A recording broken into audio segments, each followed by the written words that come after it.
कसं काय मंडळी, हाय का बरं असणारच आणि असायलाच पाहिजे. काय राव, एकच तर लाईफ आहे, असंच जगायचं, मजेत जगायचं, लोकांचा विचार नाही करायचा, आपल्या मनाला वाटेल तसं जगायचं.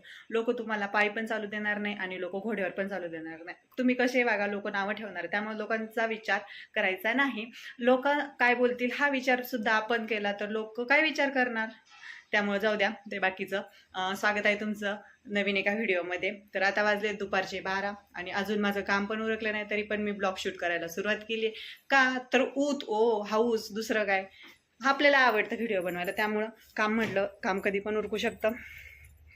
मला मी दाखवते माझं काम किती पडलंय बाकी, तरी अजून सुद्धा मी अजून व्हिडिओ बनवायला चालू केले. इकडं कपडे धुवायला पडले ते, इकडं भांडे बाकी येते, बरेच काम आहे हो, पण काय करणार, उरकतं काम. इथं बघा आमचं मनी प्लांट किती छान आलंय. मी त्याला असं ना दोरीने बांधून टाकलं, म्हणजे तो असं इकडं मला असं त्याला असं तो वाढला ना, तर मग ह्या पाईपावरती मला त्याला पांगवायचं आहे, त्यामुळे मी त्याला तिथं असं दोरीने बांधून ठेवलं आहे. आणि इकडे बघा आहे, याला तुम्ही काय म्हणतात माहीत नाही, पण आम्ही तरी चिनी गुलाबच म्हणतो. असं मस्तपैकी रोपलं आहे ते झाड, त्याला 2 फुलंसुद्धा आले, ते कळ्या पण भरपूर आलेल्या आहेत, ते दिसत असतील, भारी वाटते. इथं हे झाड आहे आणि हे एक झाड आहे, पण हे कशाचं आहे ते माहीत नाही मला.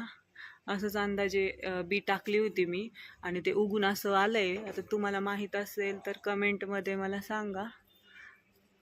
असं आहे पहा. आणि हे तर आपलं नकली आहे, ते मी असं लावून टाकलं आहे त्याच्यात, छान वाटतं.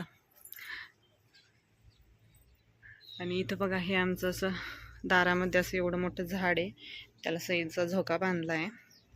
असं हे शोचं झाड असतं ना, ते लूसचा प्रकार, लूसच हे, त्याला छानपैकी असं बिया आलं आहे ते. आणि ना आमच्या इथं असं जास्वंदाचं खूप छान असं झाड आहे, मी दाखवते तुम्हाला. हे पहा, असं किती छान त्याला फूल आलं आहे. तरी ह्याला ना असं भरपूर असे फुलं येत होते, ते झाड खूप मोठं होतं, पण आम्ही ते कट करून टाकलं. ती ना थंडीमध्ये ना खूप सावली पडायची अशी तिथं, तर कपडे वगैरे काम करताना नाही का, म्हणजे जास्त थंडी वाजायची, त्याच्यामुळं ते झाड कट करून टाकलं होतं. आणि या बाजूला इकडे असे सदाफुली, परत इथं आंब्याचं झाड आहे आणि तिकडं ना मोगरा पण आहे, दाखवते मी.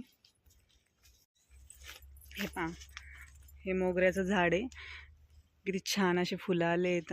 माझा विचार चालू होता की याला दारापुढे लावा उपटून, पण म्हटलं नाही का, आपण झाड उपटवायचं आणि परत ते जर नाही रोपलं तर हाय ते पण झाड भेटायचं नाही, हे पण जायचं आपल्या हातातून. त्याच्यामुळं मग मी विचार सोडून दिला. इथं पहा किती छान अशी कळी आली आहे इथे, छान रोपलंय, म्हटलं राहू दे इथंच. पण इकडे ना ते घराच्या पाठीमागं रोपलंय. आणि हे पहा सदाफुली किती छान आली. इथे एक मिरच्याचं झाड आहे, तर त्या मिरच्या वाळून गेल्या आहेत. इथे छान असं आंब्याचं झाड रोपलंय. आमच्या घराच्या आचो 4 पण बाजूनी असं नाही का फुलांचेच झाडं येते. तर इथं हे सदाफुली, आंबा आणि मिरचीचं झाड. त्याच्या पुढं आल्याच्या नंतर इथं असं एवढं मोठं मनी प्लांट आहे. हे बघा केवढं पांगलं आहे ते, असं किती मोठं पान झालं आहे त्याचं. अगोदर आणलं ना मी, तर ते खूप छोटंसं असं त्याची फांदी होती, एवढीशीच असेल त्यात, तर त्याचं आता एवढं इथपर्यंत गेलं आहे, ते खूप सारं असं मोठं झालं आहे. इथं बघा किती छान अशी जास्मिनची कळी आली आहे, भरपूर अशा कळ्या. आवरते मी आता काम, तुम्ही व्हिडिओ कंटिन्यू करा. तर आता आवरलंय माझं काम. इकडं कपडे वाळू घातले ते, असे बघा किती मस्त असे लाईनमध्ये कपडे वाळू घातले. बॅक कॅमेऱ्यात दाखवते मी. असे सगळं कपडे वगैरे धुवून झाले, वाळू पण घातलेत. आणि इथं ना एक रुईचं झाड आहे आमचं, बघा एवढं मोठं असं रुईचं झाड आहे. असे बरेचसे लोक म्हणले की असं दाराच्या बाजूला, घराच्या बाजूला रुईचं झाड नसू नये, पण असे पण म्हणणारे होते की नाही का चालतं, काय नाही होतं. इथं खूप सारा कचरा गेला.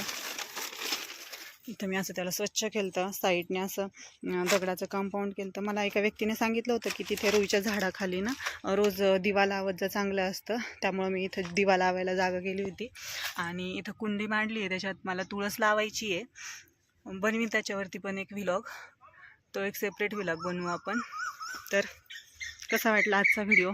आणि रुईचं झाड, याला असे छान फुलं पण येतं. हे पहा, पांढरी आहे की कुठली रुई आहे, अजून रुईचे पण खूप सारे प्रकार असतात. आता एक्झॅक्टली मला पण नाही सांगता येणार आता हिला काय बोलतात, बहुतेक पांढरीच म्हणत असतील, पांढरी रुई. तुम्हाला माहीत असेल तर कमेंटमध्ये सांगा. आणि इथं एक चिमणीचं असं खूप सुंदर असं घरटं आहे, मी दाखवते. इथं हे जे रुईचं झाड आहे ना, तर त्याच्याच वरच्या बाजूला इथं असं घरटं आहे. हे पहा, हे दिसतंय का? हे पहा, असं सुंदर असं घरटं आहे. माझा हात नाही पोहोचत आहे आता तिथपर्यंत, तरी दिसतंय का? मी ट्राय करते दाखवायला. आणि इथं आमचं हे सीताफळीचं झाड आहे, त्या झाडाला चिमणीने असं छान असं सुंदर घरटं बनवलं आहे. अर्ध काम उरकून घरात आली आहे, अर्ध काम तर उरकले, बाकीचं काम बाकी. आता भरभर मी ते काम आवरून घेते. व्हिडिओ आवडला असल्यास चॅनलला सबस्क्राईब करा, व्हिडिओला लाईक करा, शेअर करा. भेटूया पुन्हा एकदा नवीन व्हिडिओमध्ये.